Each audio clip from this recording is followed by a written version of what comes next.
नमस्कार, मैं हूं गोविंद और हमारे साथ मौजूद हैं कलाकार राजीव राज। और मैं बिहार हूं की टीम की ओर से मैं पूर्णिया में एक प्रतिनिधि होने के नाते इनका स्वागत करता हूं।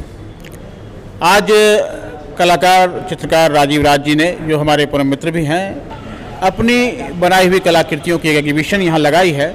आप देख रहे हैं जो सामने है, ये अटल बिहारी वाजपेयी जी की जो तस्वीर, हालांकि ये एक मॉडल रूप में है, ये वो कलाकृति है जिसके माध्यम से इन्होंने कीर्तिमान रचा और भारत रत्न, भारत के पूर्व प्रधानमंत्री अटल बिहारी वाजपेयी के इन्होंने 4 विजन पेंटिंग बनाई, जो दुनिया की सबसे बड़ी पेंटिंग, और उसके लिए उनका नाम India book of record, Limca book of record और वर्ल्ड बुक ऑफ रिकॉर्ड में शामिल किया गया। तो स्वागत है भाई राजीव राज जी का। राजीव राज जी, बहुत बहुत धन्यवाद। मैं बिहार हूँ की टीम को और मैं बिहार हूँ को आज जो ये पेंटिंग प्रदर्शनी है, ये जो है पूरी जो श्रृंखला है, कोसी पेंटिंग श्रृंखला है। और क्या है, जरा हम जानना चाहेंगे इसके बारे में। ये जो आप देख रहे हैं ना, इसमें जो ये मैन्युस्क्रिप्ट, ओरिजिनल मैन्युस्क्रिप्ट जो 400-300 वर्ष पुराना है, उसको हमने प्रिजर्व किया है।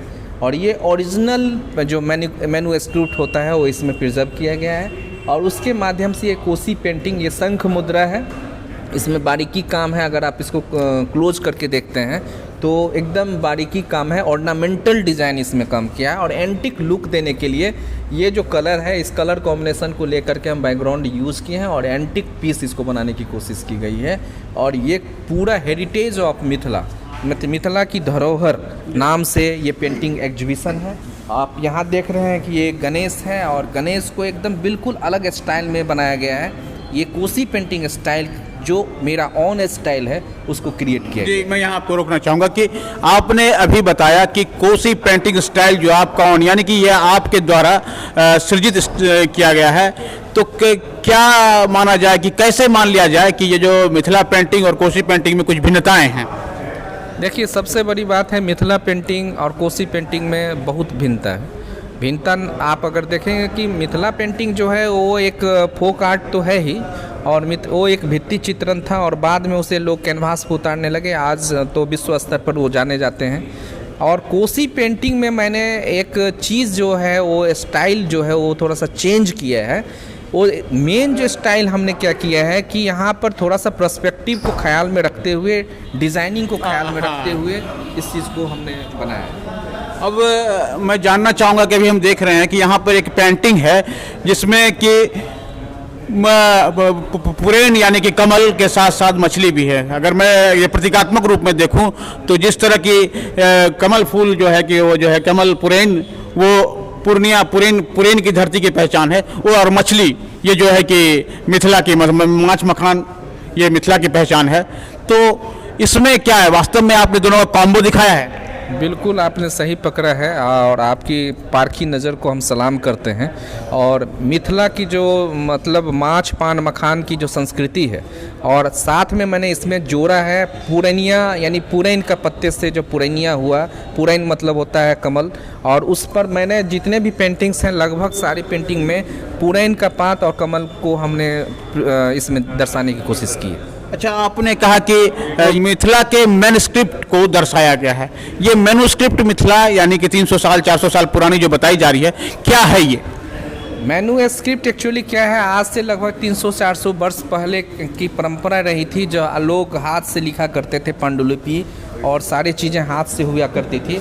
आपको आश्चर्य लगेगा, हम चाहेंगे कि जो कैमरामैन है इसको थोड़ा सा क्लोज करके दिखाएं कि आप इसमें जो भी पांडुलिपियाँ हैं वो सब एक लाइन में लिखा हुआ है, पूरी लाइनिंग है। और कितना मेहनत करके इन्होंने लिखा होगा, हमें लगता है इस तरह का कंप्यूटराइज भी नहीं हो सकता है जिस तरह का है। तो इसको एक्चुअली ये धीरे धीरे विलुप्त हो चुका था और उसको मैंने सहेजने की कोशिश की है इस पेंटिंग के माध्यम से। क्या लिपि है और क्या कुछ इसमें दर्ज है? इसमें जो लिपि है वो तो मुझे मालूम नहीं है, क्योंकि लिपि का मुझे नॉलेज नहीं है। लेकिन जो लोगों का कहना है कि ये, जब मैंने इस पर काम करना शुरू किया तो कहा जा रहा है कि लगभग ये 300-400 वर्ष पुरानी जो है वो मैन्युस्क्रिप्ट है, जो आज के समय में बिल्कुल विलुप्त हो चुकी है। और इसमें जो है ग्रंथों से रिलेटेड जो है चीज़ें और कुछ आध्यात्मिक चीज़ें लिखी हुई। क्या कुछ ये कहा जाता है कैथी लिपि में है या फिर नहीं? ये कंप्लीट कैथी लिपि नहीं है, कैथी बिल्कुल डिफरेंट होता है, ये मिथिला अक्षर में। मिथिलाक्षर में है और इसमें आध्यात्मिक चीज़ों को दर्शाया गया है। जी जी बिल्कुल। अच्छा। और मैं देख रहा हूँ जहाँ की अभी यहाँ पे एक पेंटिंग लगी हुई है जो कि इन तमाम पेंटिंग से अलग है और शायद इसमें किसी ऐसा मैं मान सकता हूँ कि इसमें एक नया परिभाषा है कि मॉडल, स्पेशल मॉडल को दर्शाया गया है, तो इसके बारे में क्या कहेंगे आप? बिल्कुल, ये एक लॉन्चिंग प्रोडक्ट है। ये अभी मैंने इसको लॉन्च करने के लिए एक डेमो के लिए मैंने यहाँ बनाया है। ये 12 पेंटिंग की सीरीज आने वाली है अगली पेंटिंग एग्जीबिशन में हमारी, और इसमें मैंने कोसी को ही लेकर के काम किया है। कोसी के जो 7 बहनें हैं, तामा कोसी, दूध कोसी, लक्षु कोसी, इंद्रावती, ये सारी कोसी में से ये जो कोसी है ये दूध कोसी है। इसी तरह से 12 पेंटिंग की सीरीज हो रही है और ये जो पेंटिंग है मॉडल को लेकर बनाया जा रहा है। आपको बता दें कि कटिहार की रहने वाली निवेदिता मेहता जो मिस ग्लोबल हैं, उनको हम मॉडल के रूप में सेलेक्ट किए हैं और उन्हीं पर वो पूरी पे 12 पेंटिंग की सीरीज आगे बनने वाली है। उससे ये आपने कटिहार के एक मॉडल को इसमें अपना वो चेहरा, कोसी का चेहरा प्रदान किया है। अब हम बात करते हैं कि हम देख रहे हैं यहाँ से कि एक श्रृंखला लगी हुई है कि, तो मैं जानना चाहूँगा कि ये श्रृंखला क्या है? एक्चुअली ये जो आप देख रहे हैं ये श्रृंखला यहाँ से नहीं, आपको मैं यहाँ पर लेकर चलता हूँ। हाँ जी जी बिल्कुल बिल्कुल। यहाँ से शुरुआत है, ये श्रृंखला यहाँ से शुरुआत है। ये कोसी है और ये गंगा है, और गंगा कोसी के पास में जाके संगम करने के लिए जाती है, तो गंगा उसे रोकती है कि तुम्हारा जो अपवित्र जल है वो हमारे पवित्र जल में मत मिलाओ। और ये पूरे जो स्टोरी है, यानी कि कोसी क्यों है क्रोधी और कोसी के उद्गम से लेकर संगम तक की कहानी को समाहित करने की भरपूर कोशिश की गई है। और 5 वर्षों के अथक मेहनत के बाद ये पूरी श्रृंखला जो है वो बनाई गई है। मैं जानना चाहूँगा इस श्रृंखला में जो आपने दिखाया है, इसमें मैं देख रहा हूँ कि सप्तकोशी की बात भी है, श्रृंगी ऋषि की भी बात है, और कोसी नदी की बात जहाँ तक आती है तो कोसी नदी का उद्गम स्थल भी है, एक संगम स्थल भी है। तो क्या ऐसी कोई पेंटिंग यहाँ पर है? बिल्कुल, आपको मैं बता दूं, आगे चलें, आप हमें दिखाना चाहते हैं। हम देख रहे हैं कि यहाँ पर श्रृंगी ऋषि और उनके कथ्यों को दिखाया गया है। पेंटिंग पर पहले हम जाते हैं, और ये जो पेंटिंग आप देख रहे हैं ये श्रृंगी ऋषि हैं, और श्रृंगी ऋषि से ही कोसी की शादी हुई थी। और शादी के दरमियान 1-2 फल यहाँ पर आप देखेंगे, हम चाहेंगे कैमरामैन को इनको क्लोज करें। एक लाल फल है, एक पीला फल है। लाल फल इसकी माँ के लिए दिया गया था चिरू सिद्ध करके कि इससे जो पुत्र पैदा होगा वो एक क्षत्रिय गुण वाला होगा, और पीला फल तुम खाना एक ब्रह्मत्व गुण वाला होगा। लेकिन ऐसा नहीं हुआ, उनकी माँ ने पीले फल को खा लिया और ये लाल फल खा ली। उसका परिणाम ये हुआ कि इनके कोख में एक क्षत्रिय गुण वाला बच्चा पैदा हो, गर्भ में पलने लगा, जो दिव्य दृष्टि से ऋचिक ने देख लिया था। और फिर उन्होंने कहा कि ये तुमने क्या किया पापनी, और तुम्हारे अंदर जो पेट में जो कोख में जो बच्चे पल रहे हैं वो तो कई क्षत्रियों का विनाश करने वाला होगा और उसकी तुम माँ कहलाओगी। आपने कहा कि श्रृंगी ऋषि से उसकी कोसी की शादी हुई, लेकिन ऐसी कुछ कहानियां हैं कि उसके सामने ये शर्त रखा गया था कि अश्व को आसमान से तुम ले आओ तभी मैं तुमको ये करूंगा। तो क्या उस श्रृंखला में ऐसी भी कोई पेंटिंग है? बिल्कुल बिल्कुल, ऐसी भी पेंटिंग देखना चाहेंगे। बिल्कुल ऐसी भी पेंटिंग है। और सबसे बड़ी बात है कि श्रृंगी, ये जो पूरा कोसी का जो मतलब स्टोरी है उसमें आपको एक चीज़ कॉमन मिलेगा कि ये जितने भी थे, इनकी जो पूर्वजे थे वो सब क्रोधी नेचर के थे। आप देखिए ये जमदग्नि है। जमदग्नि एक ऐसा है, जमदग्नि की कहानी पर हम आगे बढ़ते हैं कि जमदग्नि धनुर्धरों में धनुर्धर थे। इससे बड़ा धनुर्धर पूरे दुनिया में नहीं हुआ करता था।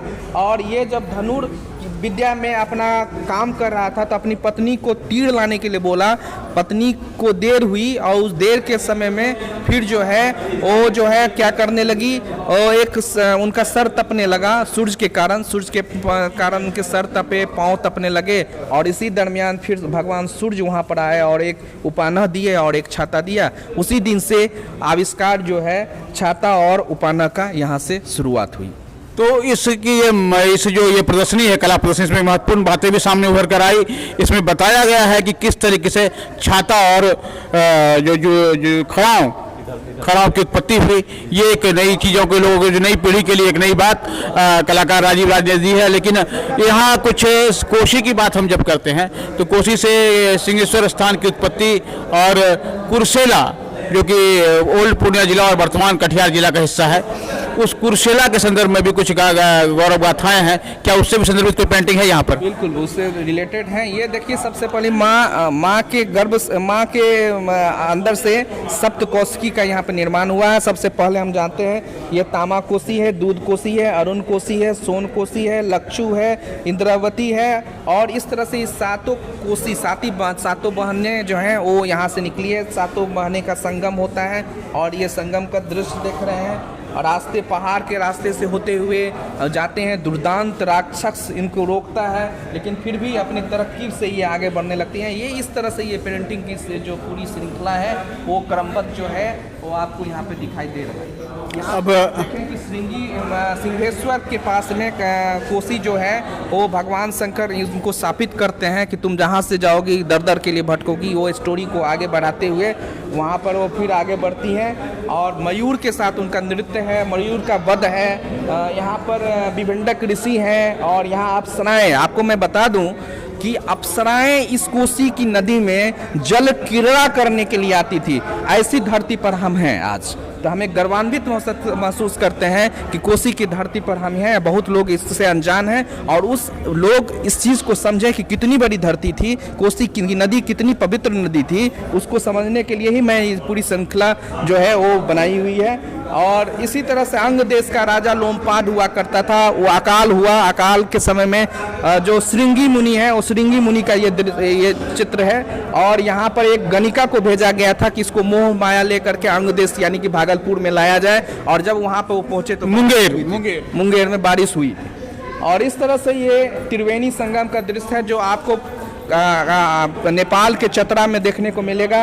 ये सोन कोसी है, ये अरुण कोसी है, ये दूध कोसी, तीनों कोसी का संगम, महाकोसी का अवतरण। और इस तरह से भीम बराज, भीमनगर से होते हुए ये कोसी अपनी उग्र रूप में तांडव मचाते हुए आगे बढ़ती है और सिंहेश्वर में जाकर सिंहेश्वर मंदिर को भी नष्ट करने की कोशिश करती है। और यहीं पर वो स्थापित होती है और कहते हैं भगवान शंकर कि तुम जहाँ से गुजरोगे दर दर कर भटकोगे। और इस तरह से ये सीरीज बढ़ते हुए आगे बढ़ती है और इसका जो मतलब रूप है, उग्र रूप, और धीरे धीरे बढ़ने लगता है और लास्ट में जाकर कुर्सेला में गंगा के साथ ये संगम करती है।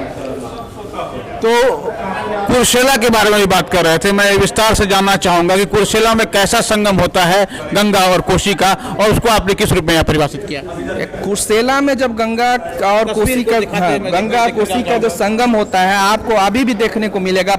आप अभी साक्षात दर्शन कर सकते हैं कि कोसी और गंगा दोनों के रंगों का अंतर आपको मिलेगा। पानी जो मिक्स हो रहा है दोनों के रंगों का जो है बिल्कुल डिफरेंट आपको पता चलेगा। इससे प्रतीत होती है कि ये सोन कोसी एक सुनहरे कलर के इसके रंग होते हैं पानी के, और इसका जो गंगा का हो वो थोड़ा सा हरियाली टाइप की होती है।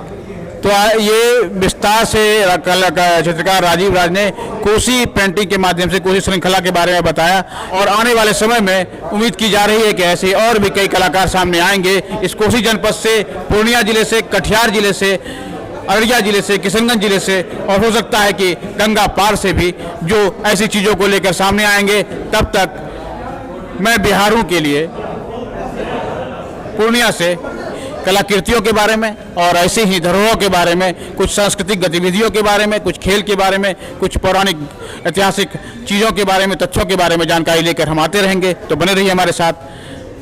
धन्यवाद।